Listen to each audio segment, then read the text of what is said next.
Mauro Libertela nació en México, es escritor, editor y periodista cultural. Sus libros fueron publicados en Argentina, Chile, Costa Rica, Colombia, México, Holanda e Italia. Es autor de Laberintos en línea recta, Un hombre entre paréntesis, Cuaderno de debilidades, Un reino demasiado breve y Un futuro anterior, entre otros libros. Y así suena algo de esta novela, Un futuro anterior, fascinante por cierto. Nos conocimos una de esas noches calurosas y húmedas que definen el tono del verano de Buenos Aires. Llegué invitado a una fiesta en un departamento en un tercer piso al que se accedía por una escalera angosta y que daba a la avenida Córdoba. Desde el balcón se veía la Facultad de Medicina y más allá las luces tenues de la ciudad dormida. Era una casa vacía, sin mesas ni sillas, las paredes raspadas con colores inciertos, la gente sentada en el piso tomando cerveza del pico, las botellas ahogadas entre hielos en la bañadera y apenas un sillón desvencijado que conquistaron los primeros en llegar. El tipo de fiesta en la que prácticamente nadie sabe bien dónde está ni quién convocó a toda esa gente que sigue y sigue llegando. Mauro Libertela, Un futuro anterior. ¿Cómo estás, Mauro? Hola, Maxi, ¿cómo va? ¿Todo bien? Gracias ¿Todo bien? por venir. Bueno, muchas gracias. Mira, leí la novela hace un tiempo, que es fantástica, ahora vamos a charlar mucho, pero qué veloz, reflexiono leyendo esto ahora, qué veloz la inmersión en ese mundo, ¿no? Que uno se mete inmediatamente en una época, en una generación y en un clima. ¿Fue a conciencia eso? Esa construcción, quiero decir. Literal. Bueno, ahí hay un tema, hay dos temas, o muchísimos temas, ¿no? Pero uno es los comienzos de los libros, ¿no? Claro. Que es un gran tema. Yo vengo de una, no sé si llamarlo una escuela, pero tengo una doble formación. Por un lado estudié letras en la Universidad de Buenos Aires, así que esa es una formación más bien académica o de lector. Pero mi formación fuerte como escritor fue y es en el periodismo cultural. Es donde empecé a escribir de verdad, a escribir todos los días o todas las semanas. Claro. Y hay algo que... El músculo, ¿no? Claro. De la escritura. Y hay algo a lo que te obliga el periodismo cultural, que es encontrar el periodismo en general, ¿no? La escritura en los medios masivos, que es encontrar un comienzo contundente que atrape al lector. Porque vos tenés que disputarte a un lector que tiene una cantidad de textos y de estímulos y de información cada vez más creciente y avasallante. Y para que ese lector se quede con vos tenés que darle un comienzo que sea más o menos contundente. Y eso es algo que aprendí en esa escuela y que creo que trato de aplicar a los libros, digamos. Que el comienzo ya te meta rápidamente como en todo ese clima. Y después está la otra parte del tema, que es la cosa generacional, epocal, que eso me gusta mucho, me sale naturalmente y fatalmente, en el sentido que me sale, pero no me saldría tal vez hacer otra cosa, digamos. Siempre lo que escribo tiene un poco ese clima como de una época. Y como este es un libro también del crecimiento de una persona, de distintas etapas en una vida, me parecía interesante empezar retratando un poco el clima de cómo es la vida a los 20 y pico de años en una ciudad como Buenos Aires. Claro, de aquella época. De aquella época, claro, sí. Porque es la historia de un amor inconveniente, pero irrenunciable, ¿no? Enamorarse de la mujer del amigo, ¿no? De la novia del amigo, y que ella se enamore de uno, ¿no? Porque en general ella no se enamora de uno, o viceversa, ¿no? Pero acabo como un alcoyana, una especie de... Sí. Y todo el tiempo es una novela que se debate entre el deseo y la culpa, ¿no? Me da la sensación. Sí. Esos dos elementos están ahí como una especie de guerra constante en el interior del narrador, hablemos así, como si no fuera yo, digamos, ¿no? Como si no fuera autobiográfico. Claro, sí, para no sentir tanta vergüenza en este momento. Y también la culpa es uno de los elementos centrales de mi propia vida, lamentablemente. Soy una persona muy, muy culposa, es algo que trato de trabajar. Voy a terapia hace más de 20 años y sigo siendo culposo. Tal vez es algo que me va a acompañar durante toda mi vida. Pero además de esa confesión autobiográfica, me parece que es un elemento que al libro le venía bien en el sentido de que define la posición un poco de... una cosita un poquito antihéroe que siempre me gusta en las cosas que escribo, porque si la persona que cuenta eso, el narrador, no tuviera culpa, tal vez sería como muy arrogante. Sí, ¿viste? sería un pedante. Sería que un no te pedante gustaría total, leer. sí. Sí. Y eso obviamente no me gustaría. Entonces la culpa es un poco el anticuerpo para la pedantería. Es también mostrar un poco la humanidad, ¿viste? Como, Sí. bueno, me gusta esta chica, pero al mismo tiempo sé que lo que estoy haciendo en algún sentido está mal. ¿Pero por qué está mal? ¿Está verdaderamente mal? ¿Viste? Toda esa pregunta. Sí, que es una pregunta muy presente en esos enamoramientos fugaces, ¿no? Y también es una pregunta, me parece, instaurada, más allá de que la historia de la novela sucede hace 20, 30 años. Sí. 30, ¿no más? Sí, 20 te diría, sí. Sí, 20 y piquito quizás. Es un debate que con la discusión sobre cómo deben ser los vínculos y si hay un deber ser, es un tema muy actual. Sí, es muy actual. De hecho, yo me terminé de dar cuenta de eso recién cuando terminé el libro. Eso es una de las cosas muy lindas de los libros, que es que uno parece que tiene como control total sobre lo que está Claro. escribiendo, o yo siento que mi literatura es bastante hiperconsciente, también por esto de llevar 20 años psicoanalizándome, y porque siempre lo que escribo es una indagación medio mental en mi propia vida, y sin embargo cuando termino el libro y empiezan a llegar las lecturas, me empiezo a dar cuenta de un montón de cosas que no me había dado cuenta cuando lo estaba escribiendo. Sí. Y una es esta, mucha gente me comentó, bueno, tratás temas que son los temas que hoy están como muy de época, ¿viste? Bueno, el poliamor o no, Exacto. las relaciones abiertas o no, lo que le llaman las nuevas masculinidades. Eso es una observación que se hizo en la presentación, en la que tuve el gusto de ir a escucharlos. Creo que lo hizo Martín Coan o lo hizo Malena Rey. No sé quién de los dos habló de esto, de las nuevas masculinidades. Vos mostrás algo raro bien, pero raro en nuestra literatura, que es un varón que no es autosuficiente, que no le echa la culpa a la mujer,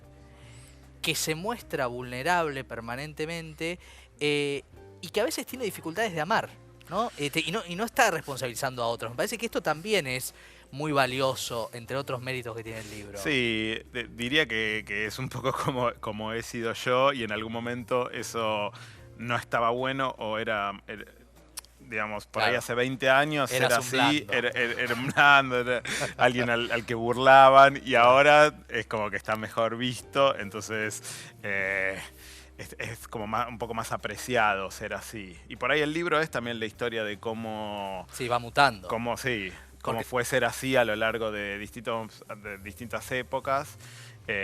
Después tampoco quiero exagerar ni ponerme en una posición de, bueno, siempre fui un ultrasensible y qué bueno que ahora el mundo me entiende. No sabemos ¿no? cómo Tampoco... sos vos, sabemos cómo es el personaje. sí.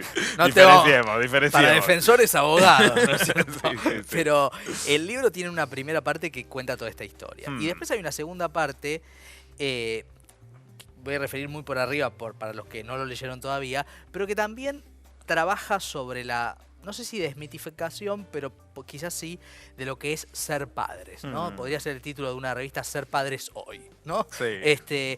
Y también en cómo hay ciertas cuestiones vinculares que se modifican. Uno lo sabe por muchos casos, pero en este caso está contando desde la literatura, desde la ficción. Digo, eso también es un punto muy interesante porque es un segundo conflicto de la novela, en definitiva. Sí. Sí, la novela está dividida en 3 grandes capítulos, sobre todo 2 grandes zonas. La primera es esta de la que hablábamos antes, que es esa relación tormentosa, clandestina, muy apasionada de 2 personas de 20 y pico de años que a su vez tienen pareja y son amigas las parejas entre sí. Entonces es todo ese momento muy idílico y muy fuerte de un amor incontrolable. Después la novela tiene una segunda partecita que es más breve, como una especie de puente, que es la convivencia. El momento en que, bueno, ya se ponen en pareja, se van a vivir juntos. Sí. Y es también como un puente a la tercera parte, Claro. que la tercera parte sí es otro bloque grande del libro, que es cuando deciden tener una familia, tener un hijo. Y ahí está el problema, sí, de cómo contar la paternidad. La maternidad está bastante, no sé si decir de moda, porque de moda por ahí suena un poco peyorativo, pero... Más transitada. Sí, están saliendo como muchos libros sobre distintas maneras de ser madre, sobre la parte más idealizada de la maternidad, pero también sobre lo más sórdido, Total. Son libros, lo que me interesa de todos esos libros, y que también traté un poco de pensarlo en mi experiencia con la paternidad, es ese conflicto un poco irresoluble entre algo que es hermoso y que es como una especie de... Uno se convierte como un esclavo de Sí. sus hijos. Sí. Rompes la romantización en todo el libro, ¿no? Eso me parece que es también como una columna vertebral de la novela. Puede ser, sí, no lo había pensado. Yo tampoco, sí. se me acaba de ocurrir. Está muy bueno, pero está muy estamos bueno. pensando en Lo voz ponemos alta. para una faja para la siguiente edición. Sí, es cierto. Me parece que hay un ida y vuelta tal vez, como que hay una búsqueda por ir rompiendo las romantizaciones y al mismo tiempo yo tengo cierta tendencia a mitificar la vida cotidiana Claro. lo muy sencillo, digamos. Las cosas que yo escribo son sobre las pavadas que nos pasan a las personas que no somos Mick Jagger, Claro. ni somos como gente común, y yo cuento la vida de esa gente común y sin embargo le pongo un toquecito de épica para que se convierta en este tipo de relatos Sí. que puedan llegar a tener algún tipo de conflicto. Sí. Y prende la novela porque, como el bolero ese que cantan entre otros Joan Manuel Serrat, es lo prohibido. ¿Vos crees que ese es uno de los ganchos de la novela? Sí, sí, Digo, creo que tanta sí. gente que se ha quedado con las ganas de vivir una aventura con alguien, por ejemplo, ¿no? Sí, sí, hay un atractivo, me parece, en el libro, por lo que escuché de los lectores. Tiene algo de voyeur, digamos. Sí. Y, bueno, ahí está la tapa que es una ventanita y dice privado, que podría decir Exacto. prohibido, digamos, ¿no? Interesante. Dice interesante. Ahí dice privado en inglés y ahí hay y una, hay una ventanita donde como que podemos acceder a la intimidad de una pareja que ves que está como en algo más Sí. o menos clandestino. Y Hitchcockianamente, ¿no? sí, sí. Y hay algo como suerte. del chusmerío que a todos nos gusta un poquito, ¿no? Que te cuenten como alguna historia medio prohibida. Creo que el libro un poco tiene ese gancho, sí. Sí. Un aroma de época. Y me interesa no lo que pasó en la realidad, sino la operación literaria sobre la realidad. Sí. ¿Para qué sirve? ¿Para qué sirve escribir sobre algo que pasó en tu vida real y transformarlo en literatura, como en este caso? Bueno, es una gran pregunta. Te diría que es la pregunta que define lo que hago en general y Sí. creo que lo que voy a hacer siempre. Y es una pregunta a la que le voy buscando la respuesta libro a libro.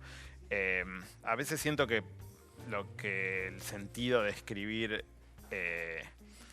hechos de la vida, por así decirlo, es una de las razones puede ser sacárselo de encima, clausurar algo. Claro. Algo que uno tiene ahí medio fantasmal, que te está como persiguiendo. Bueno, lo escribís y lo cerraste, lo dejaste como en un cajón que tiene la forma de un libro, digamos. Otra razón es pensar algo que uno no terminó como de entender muy bien. Claro. Digamos, cuando uno escribe, piensa. Uno a veces escribe para pensar. Como a veces también te juntabas a hablar con un amigo o con un psicoanalista o con tus viejos o con quien sea para pensar algo. Bueno, escribir es como hablar un poco con vos mismo en ese sentido. Y creo que en este libro había algo de, digamos, si pienso por qué lo escribí, que es una pregunta muy difícil de contestar de modo contundente, creo que había algo de destrabar algo que yo no me animaba como a revisitar esa época de mi vida. Yo la tenía como medio dramatizada de más en mi propio relato. Decía como, bueno, ¿qué es lo que pasó ahí? ¿Qué es lo que hice? ¿Por qué lo hice? La culpa. Sí, la culpa. Volvemos a la culpa. Al inicio de la Y conversación. creo que escribirlo fue un poco sacarme la culpa de encima. Sí, me salió más barato que 20 años de psicoanálisis que por ahí tendría que haber arrancado por acá de principio. Definitivamente. Le mandamos un saludo al psicoanalista de Mauro, por supuesto, un que gran está mirando la abrazo, entrevista. un cálido abrazo. Felicitaciones, un libro realmente que disfrutamos mucho y de un valor que creo que también inaugura algunas cosas. Se verá con el tiempo, viste que cuando alguien inaugura no se lo ve en el momento, se lo ve con el tiempo. Bueno, muchísimas gracias. Gracias, Mauro. Gracias por la lectura y la invitación.